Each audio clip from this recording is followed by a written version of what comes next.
To kick us off, I'm going to pass it over to Debbie to kick us off here. Yes, thank you. I'm Debbie Hayes, and welcome to the World of Pets podcast. And we want our pets to feel safe with us. For them, just like they have unconditional love for us. We want them to live a long time, but we want that to be a good life. And David, my co-host there, and I feel that we found something that through use of a medicinal mushroom can facilitate that. But mostly the podcast is just to discover all things about pets. Sometimes we laugh, sometimes we cry, but we just explore. So tonight we have Dr. Paula on, and Dr. Paula is going to tell you about herself, but she does cremation by water. And so go ahead, Paula, and explain a little of what you do. And when you're ready for a photo, Emily has those on hand. Oh, wonderful. Thank you so much. Thank you for inviting me. That was really kind. I'm very excited to be here with you. So yeah, I am doing this process at my funeral home. So I opened a pet funeral home in Marana just in the past week or so. It's like my soft opening. And I'm doing aquamation, which some people call cremation by water. There's no fire. It's the water version of cremation. And whenever I say that to people, they go, I don't understand. What do you mean? And so, yeah, I'm happy to describe that to you, and feel free to jump in anytime if you have questions. So basically what happens is a family will come and drop off their pet, or I will go and get them, and I bring them into my facility. And it's really important to me that every family know that they are getting back their own pet's ashes, because that is a huge fear of mine that happened, years ago with my first dog and my first cat. This is a cat, by the way. This is not my hair. So I really, really want to make sure that people know with 100% certainty that when they use my facility, they're always going to get back their own pet. Because with aquamation, it's really interesting. There's just this big metal box. And so you wouldn't even know what it is if you stumbled upon it. It's a big stainless steel box. Do you have a picture of that, or? Yeah, there's a picture. Absolutely. So Emily should have a picture of the machine with stairs. There's yellow stairs leading up to it because I'm really short. I'm 5 feet tall. So hopefully she'll put that up for you. Should I wait for her to do that or keep going? You can keep going. Okay. How tall is it? How tall is the? So so I'm 5 feet. I would say it's just like probably the top of it is almost eye level for me, I guess. And it's about 5 feet long. And my machine, there's several different machines. They all do the same thing, but they're built based on the amount of weight that you want to put in the machine. So I have what they call a PET 550, and that means that I can put about 400-ish pounds of animals in there. Now, I can also do, and it's not just 400 pounds piled into my machine, not like that. We do communal. A communal process is where you put your animals in with other animals, and they're kind of, mix and mingle like you do with cremation. But for mine, we can also do an individual. And that means that inside the machine, there's these big baskets, and each basket has a section that I call a cradle. And so there's multiple cradles within each basket. And so each animal gets to go in their own individual cradle, if that's what you want. And so they go in the machine, and people are always worried, like, oh my goodness, am I going to get back ashes? And so you do get back powdered remains, but you don't get back ashes like you do from cremation. So with cremation, sometimes they're a little chunky or a little dark. With aquamation, none of the bone. So basically after the process is done with water, so water kind of flushes over your pet's body with a product called lye. And so the pet basically, and this, it's hard to think about at first, but it's also hard to think about your animal being put into flames, right? So you basically see water, warm water is kind of going over your pet with the lye, and it dissolves their tissue. And so all you're left with is bone. And so much like in the regular fire cremation process, I then take those bones, I put them in a machine and turn them into the cremains that you would get back, like a cremation center would give you. But with mine, with Aquamation, you actually get back more of your pet's ashes. I call it powdered remains. You get back more of your pet because nothing has been burned up in the process. And so when I'm looking for an urn for a pet and it says it's good for 50-pound pet, it's good for 50 pounds of a pet that was actually cremated with fire. They're getting back more powdered remains with me, so mine don't fit in there. So I actually have to get bigger urns because there's more to give back to the owners. And they also get, they get the paw print, they get the fur clipping, they get all of that.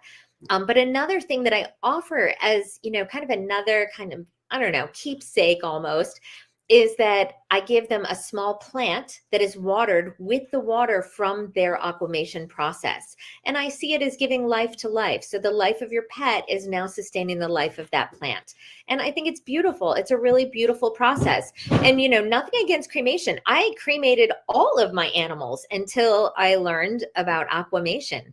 And so, cremation is still kind of the standard, but I think when people learn about aquamation and this gentle, warm water process, they tend to really like it. And once you think about it and you kind of take it in, it can be really beautiful. And so my tagline for my business is a gentler journey to the bridge, because I see it that way. It really is a gentle process. So, yeah, can you describe, because I know when I met you, that when you were talking about it at the meeting that we went to, that you had a description for the process of the water. Yeah. So I just wondered if you could share that. Absolutely. So before I ever put animals in my machine, of course, I want to make sure it works, right? And so I did an empty run. And so I literally just put the baskets in there and ran the water. I wanted to see for myself what the machine does. And so during the process, it fills all the way up with water. And when, it gets up to the temperature, and then the mixer starts. And basically, it's just a small rotation. And to me, it looked like a bubbling brook on the inside. It was so peaceful and so nice. There's no noise. I know when you put something into like a cremation, there's noise. And there's no noise. It's just water. You hear the water trickle into the machine. It feels like a bubbling brook in there. And it feels good, like emotionally, it just feels good to see that and know that that's how your pet is going to heaven. Yeah, I think that sounds great. So David, I know you had some questions. Well, I actually, I looked it up. Are you having legal issues with this process? Because I worked in water and wastewater, and so if you're flushing lye back into the system, that needs to come out through what do they call that? Reverse osmosis and all that. Most major cities use that, so I'm sure that that's not that big of an issue. But I also saw, because of that, that there are other religions that absolutely refuse to do any kind of cremation. So are you seeing a specific genre of people come through that are really open to this, and any people that come through and they're like, oh, we can't do that? Yeah, so I haven't really had any legal issues. Let's knock on wood right now. I did go through, obviously, a permitting process, and industrial wastewater is one of the permits that I had to get. And I do periodically test. So the outcome, the water effluent is what they call it. So the stuff that's coming out on the other end, it's actually super nutrient dense. And there are some aquamation facilities in Southern California in particular that are actually selling their water to people who grow things. So I know you don't want to put this on. So I used to be the food safety extension specialist for the state of Arizona. So I know you don't want to put this on food. It is 100% pathogen free, but the thought of putting this on food, nobody loves that idea. So they can put it on other things though that we're not going to eat and consume, right? So cotton, hay for our animals, things like that. And because it's so nutrient dense, it's actually really good. It grows things amazingly. And the beauty of that is that, so I have a huge tank at my facility where I tank this water, and I can change the pH to whatever a grower needs. And so I'm able to do that on site. Yeah. So it's actually really beautiful. So I don't waste a drop of this water here in the desert.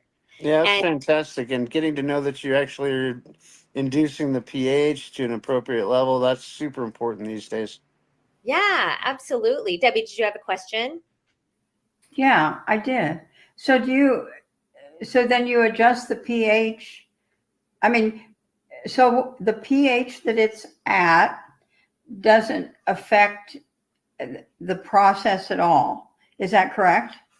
Correct. It's just regular city water that comes into my machine as is. I did install a water softener. That's an option. It makes the process a little easier.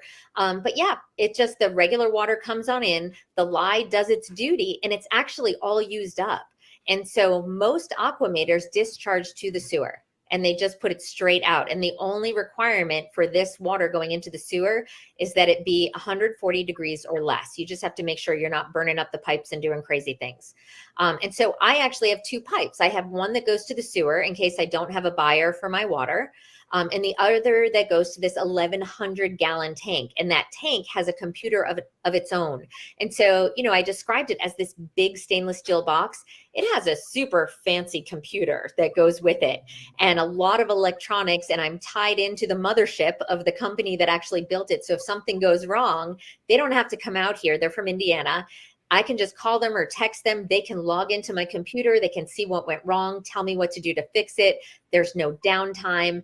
Everything gets fixed. And then my tank has its own computer, and it tells me, I can see how full the tank is, but it literally tells me how full the tank is, what the pH is, what the temperature is. It's very advanced, all of it. So it's not just, you know, I've thrown this machine in and hooked up a hose in a tank. It's actually pretty complicated. Okay.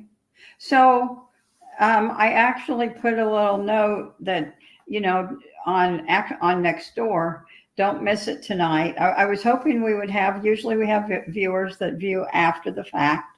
And I was hoping we'd have some live that could ask questions, but nobody's asked any questions yet. But I made a comment on there that I thought it was probably only for pets. It is Aqua, how do you say it? Aquamation. Aquamation. So, but yeah, but somebody commented that I knew you said you used two different chemicals, but somebody commented on one of the chemicals specifically that it is approved to be used for humans. Correct. It is. And so there's actually a lot of aquamators already in the country. I think it's legal here in Arizona. You can get aquamated. Desmond Tutu famously got aquamated a while back. And it is a different machine. The process is the same, but the machine is different. It's like mine is like a rectangle, and the human one is more like this long cylinder tube. And so, yeah, you can aquamate a person. Yeah. And so Wow. I do use two different chemicals, but when I am aquamating and I'm going to actually put the water in the tank and I know that they're going to use it on plants, one of the chemicals contains sodium. I don't use that if it's going to go into the tank because that would be bad for plants. And so I specifically, if I'm tanking, only use the potassium. So yeah, so it's definitely different. And I know, David, you also asked me like what kind of person kind of likes it, doesn't like it. So it's really interesting. I think I've only had every single person I tell this to, they go, huh? And they look a little confused and a little concerned. I explain it and they're good with it. I have met one person who's actually a good friend of mine who to this day is like, no, I'm not going to use that. There's not a chance. It grosses me out. I don't want to think about it. But, you know, to me, when I learned about it, I just thought, holy moly, I'm not going to send my animal into fire anymore when I have an option of a bubbling brook. Right. And so speaking of the fire, using that particular process, something that I found was that it's actually more eco-friendly. It uses less energy. Like you mentioned already, that it's recyclable. It takes, you know, you're not expending the energy of the fans before and after, all kinds of stuff. So would you like to expand on that? Yeah, absolutely. So aquamation definitely, in the technical term, I will tell you for aquamation, it's alkaline hydrolysis. So I think aquamation is like a trademark term or something from the company that is building the machine. So, but I call it aquamation. And yeah, so it does use a lot less energy than cremation. And it also doesn't output any toxins. Now, I know that the crematories have really stepped up their game and they're not emitting as many toxins. They don't have as much environmental impact as they used to, but it still is, it's a fire burning process. And so there are going to be emissions. You still have to get that out of the system. And with mine, really all I have is a pipe that extends up through the roof in case there's any kind of smell. But I have to tell you, I'm a vegetarian. I was really worried that there was going to be a significant smell. I was really worried. And it's not. You open it up and yeah, there's a little smell, but it's not like, you know, a cooler of dead bodies or anything. It's nothing creepy and weird like that. So I just have one pipe going up through the roof in case of smell. But other than that, there's nothing. And so the fact that it uses less energy, the water, some people have expressed concern about the amount of water that's being used, but you calculate it out and you're really only using as much water as you would use to give your dog a bath. So for me, I feel like it's their last bath, you know, and then if I can then sell that water, right now I'm giving it away. Anybody who wants to try it can come and get water from me. And I'm happy to give it away so that they can see how well it works. Even if it's like a home gardener and they want to try it themselves, I'll give them a gallon. Absolutely. But yeah, I really love that it is more eco-friendly, and everything about my particular business, I'm trying to really make eco-friendly. So everything that I send home with people, the urns or scatter tubes, are all either biodegradable or sustainably harvested materials. So that's really important to me. Even the bag it goes home in, it's a brown paper bag made from recycled paper. And some people were like, oh, you know, that's not really pretty enough. Well, I don't care about pretty. I'm trying to save the planet. Right. And so, and you know, once I put a little sticker with a logo, it's going to be pretty. It'll be fine. But I think for my customers, I think that that's kind of one of the things that attracts them to this, is that it is low energy, eco-friendly. And plus, I feel like, I hope they know that they can trust me, because I 100% am making sure that they're getting back their own animal. I have a body tracking system. So it's not just me going, oh yeah, there's Spot making his way through the process. I actually have a body tracking system, and it has a scanner. And so I will scan the location. Every animal gets a scanner ID and a metal chip, because you know the metal is not going to degrade in the machine. So they all get a metal ID number, and they get body scanned in every location they go to. So when I receive them, they get scanned. They go into the cooler, they get scanned. They go into the machine, they get scanned. So I know at all times where every single body is, because there's also a location within each of those. So for example, in my drying room, when the bones come out of the machine, I put them in my drying room. It's literally a heater and a bathroom fan and bakery racks. And I figured if the business goes south, I'm going to become a baker, and I've already got my racks, right? So I've got it in. Listen, you got to have a backup plan. So I've got my drying room.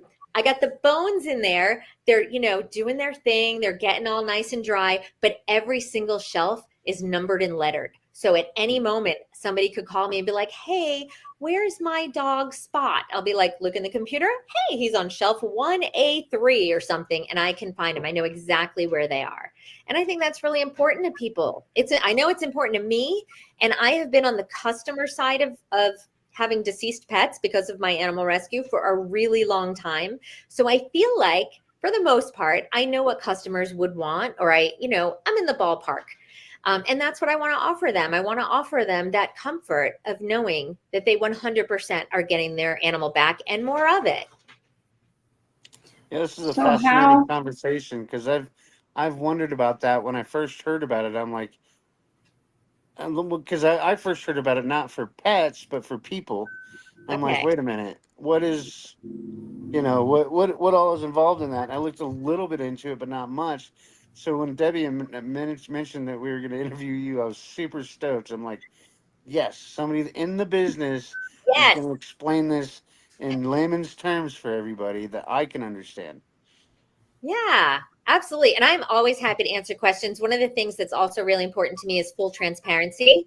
So one of the first families that came to me with their pet came in, and the husband couldn't wrap his head around it. The wife was like 100%, we're doing this. And the husband was like, I just don't get it. And I was like, come to the back.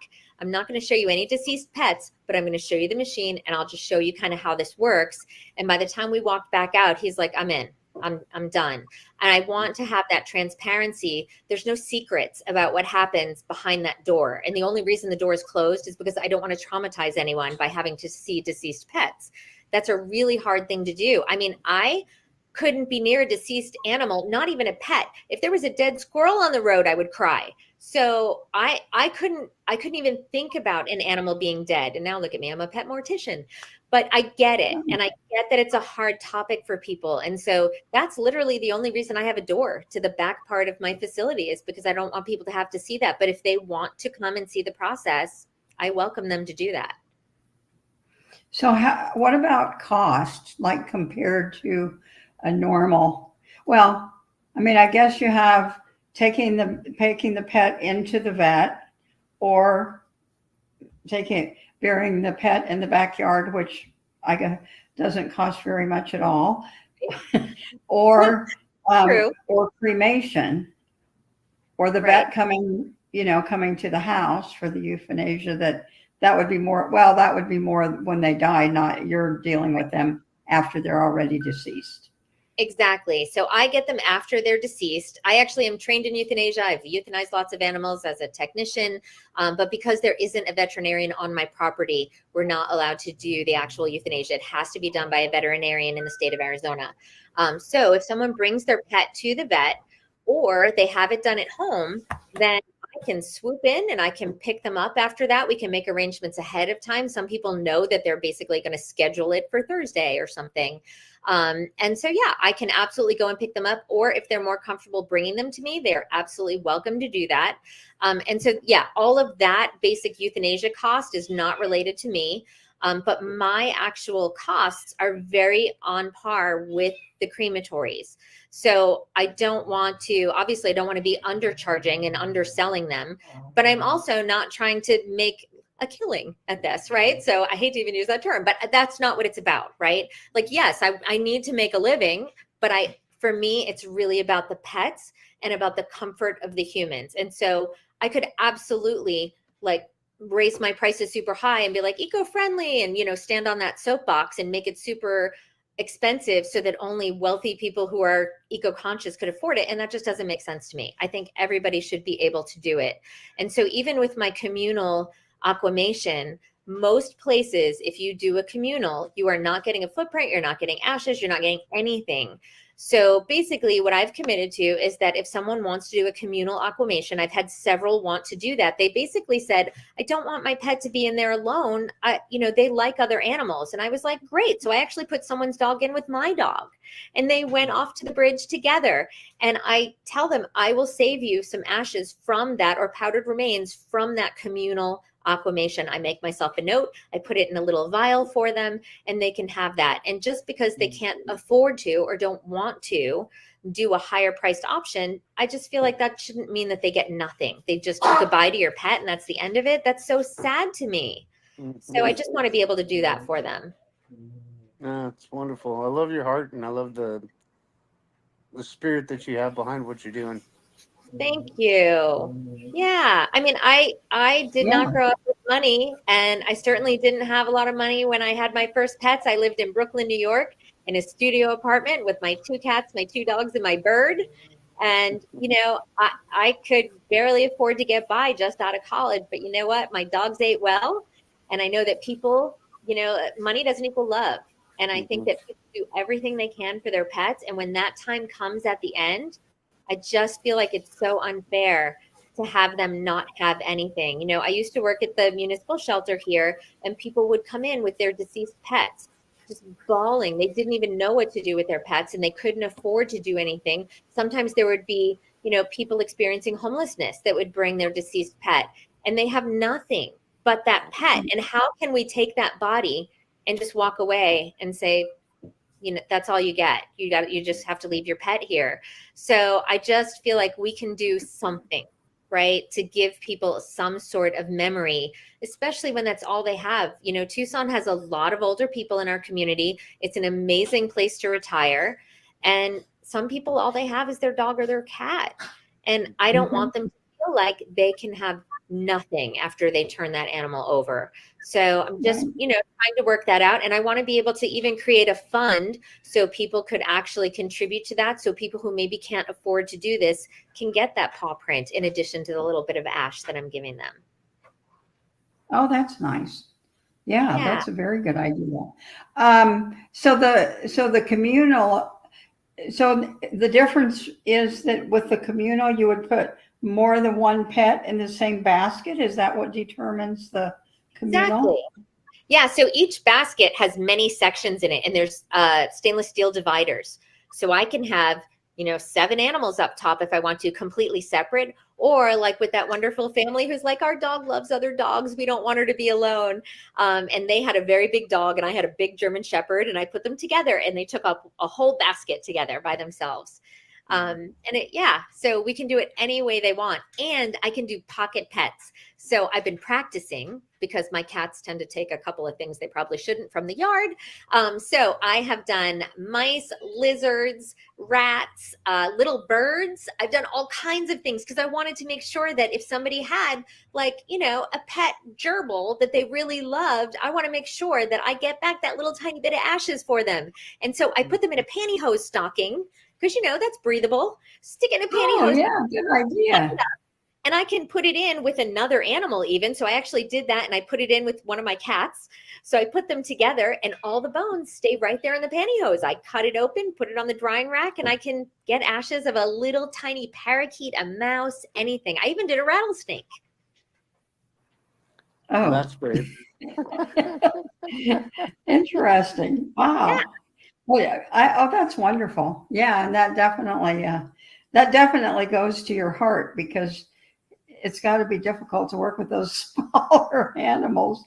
Not so much from an emotional standpoint, but from a logistical standpoint, I would think. Yes, those tiny little bones. I'm in there with a tweezer, just like trying to get them all, because especially like a little kid's gerbil, I want to get every little bone out of there and make sure they have it. So yeah, it really is. It's an interesting process. And I know that I take way too much time. I'll get better at it, but I take a lot of time, because when the bones are there at the end, I hand pick up the big bones and I put them onto the tray for the drying room. And the thing is, the bones aren't solid when they come out. So going through this process, the bones soften. So if you touch it the wrong way, it's just going to kind of crumble, which is fine, because ultimately you're going to crumble them. But I feel some level of disrespect almost when a bone crumbles. And so I'm in there like super delicate, trying to pick up somebody's leg and put it on the drying rack. It's ridiculous. And so I'm going to get faster at it. But right now I'm still sensitive about it. And I really just want to be super respectful of every part of them. Wow. So let's change and talk about living pets for a while. So you can tell us about the other part of what you do. Yeah. So the other part of what I do, which is what led into this whole pet mortician thing, right? So in 2010, my husband at the time and I started a nonprofit called Old Souls Animal Rescue and Retirement Home. And we only take in geriatric special needs and hospice animals. And so we started out with just dogs and cats. We were in Las Vegas in 2010. I was working with desert tortoises. Sorry, she's sick. So we started with that. And we ended up moving up to Davis, California. I was doing a postdoc up at UC Davis. And so we took the whole rescue with us, the dogs, the cats, the tortoises, all the things. And then ended up moving to Yuma, Arizona. And the rescue just exploded there. The Yuma community was amazing.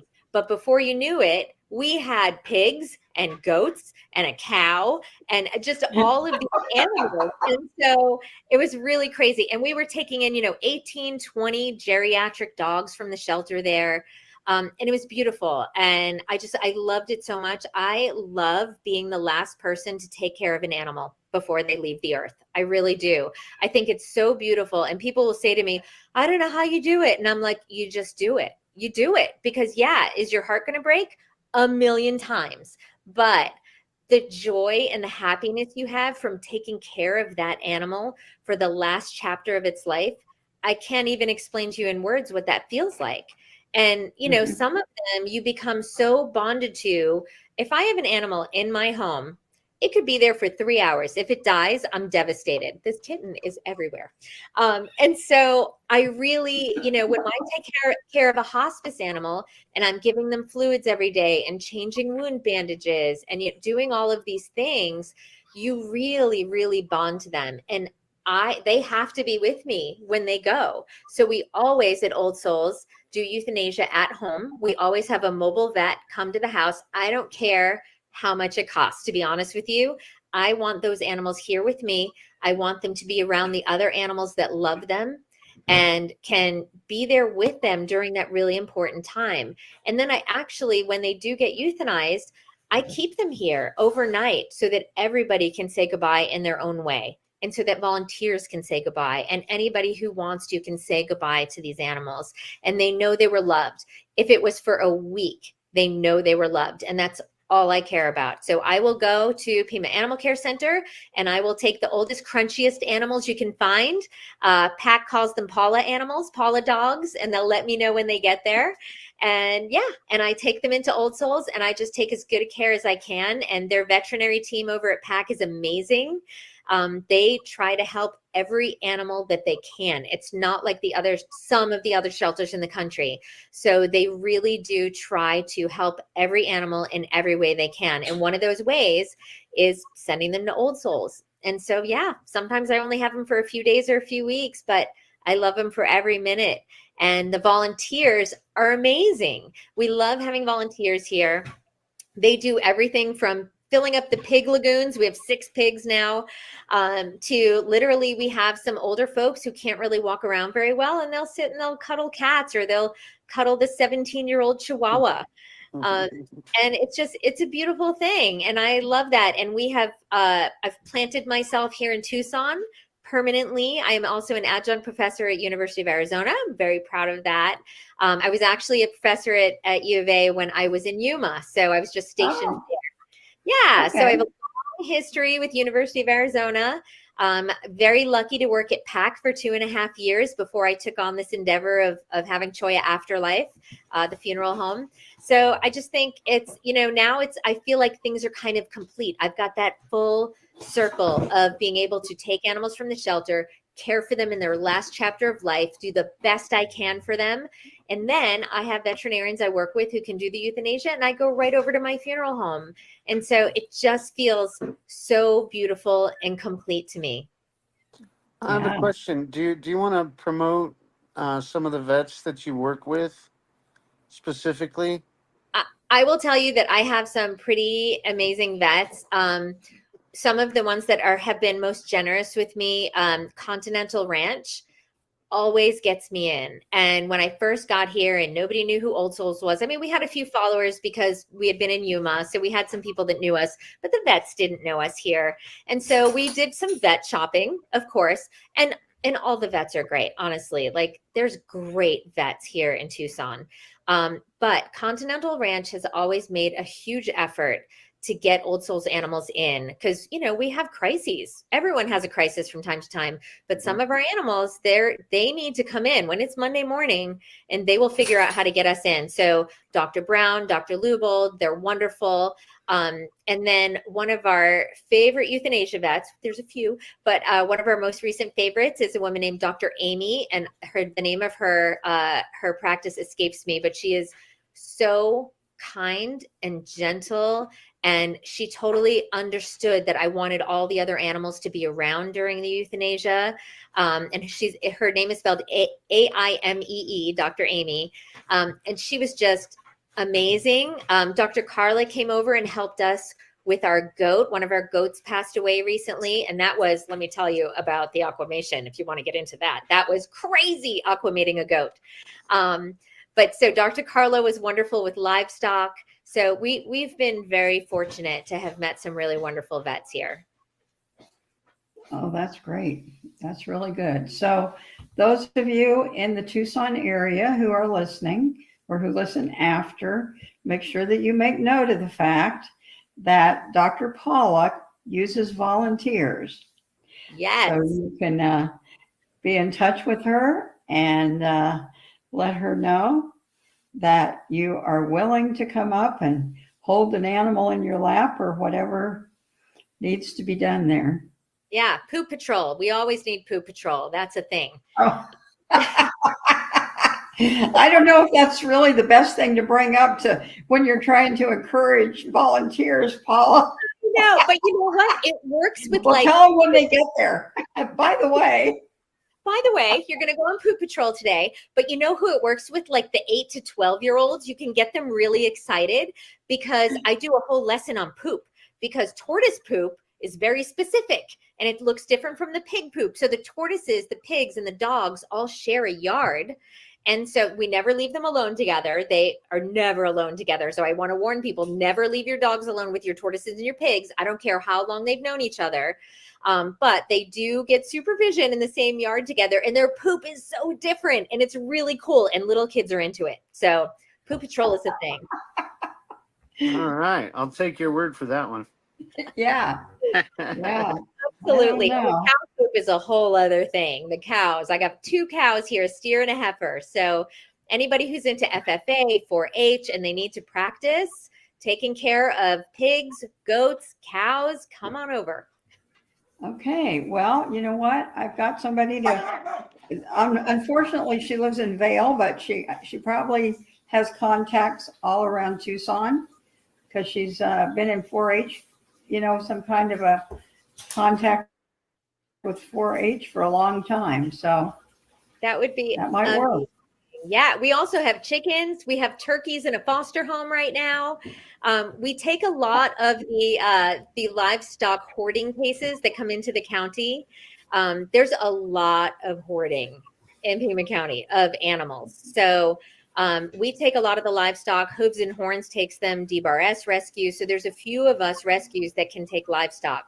And so almost my entire goat herd is from a hoarding situation, and they have an infection called mycoplasma. So normally they would euthanize the entire herd. And so when they found out that I already have a mycoplasma positive goat and I would take all 12 of the goats, the veterinary team at PAC was so happy that they didn't have to euthanize any goats. So they all came here. So Wow. yeah, it's a pretty cool thing. And just FYI, just one more push for PAC, even though I don't work there anymore, they are getting a 100+ large dog impound over the next few days. So anybody that can help by fostering or adopting a large dog would be amazing help to them. They're already way over the number of animals they can comfortably take care of. Yeah. David, did you have other questions as we close out here? Man, that's just amazing. You must have a nice plot of land and lots of space to work with, and you've got the best heart. Definitely on both ends of the spectrum for, you know, just taking over the senior animals, and that's awesome. You've been a wonderful guest. Thank you so much. I really do appreciate that. We do have beautiful land out here. I have to say, living in Tucson is like living in a postcard. It is the most beautiful place on earth. Anybody can challenge me on that. I love it here. That's great. Well, Dr. Paula, thank you so much. Thank you. Yeah, it's been great, been fun. Emily, you going to close us out? Emily said she could not find the pictures, by the way. So I'm not sure. I'm not sure where the disconnect was, but some other time I'm sure we'll want you to be on again, and that time we'll work